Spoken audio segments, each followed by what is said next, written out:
Nahitaji kurudi kwenye mapambano ya katiba mpya, ya mfumo huru wa uchaguzi, ya utawala, ya nchi mpya.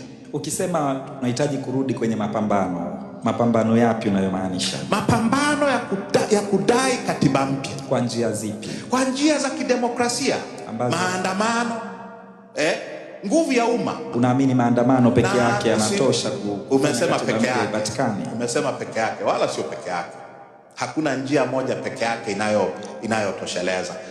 Nguvu ya umma, maandamano, mapambano kwenye uwanja wa kidiplomasia ndani na nje ya nchi. Huwezi ukafanikiwa kwenye mapambano ya kidemokrasia ndani ya nchi bila kupata uungwaji mkono na jumuiya ya kimataifa. Wenzako anasema unataka uanzishe maandamano yatakaozua vurugu, baadaye ukimbilie nje ya nchi kwa sababu hata familia yako yote umeiacha huko. Hapa ni kama upo na begi lako tu tayari kwa kuondoka kama hali ikichafuka. Nilienda nje nikiwa nusu mfu. Nilipoondoka mara ya pili, watu wanajisahaulisha tu kwamba ilishatoka amri ya Magufuli nishughulikiwe. Kitu muhimu katika mapambano, cha kwanza ni kuwa hai ili uweze kupambana. Lakini wewe umerudi kupambana, lakini familia hujairudisha.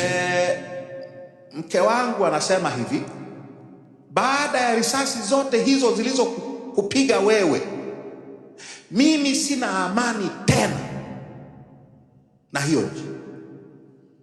Nani anayeweza kumlaumu huyu mama? Wanangu wanasema hivi, baba,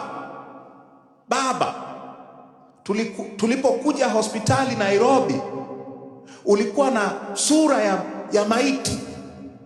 You had a deathly look. Wewe unarudije hiyo nchi? Nani anaweza kuwalaumu? Nani ambaye amepitishwa walikopitishwa wao anayeweza kuwalaumu kwamba wanakula bata Ulaya na Marekani waliko? Wanangu wako Marekani wanasoma.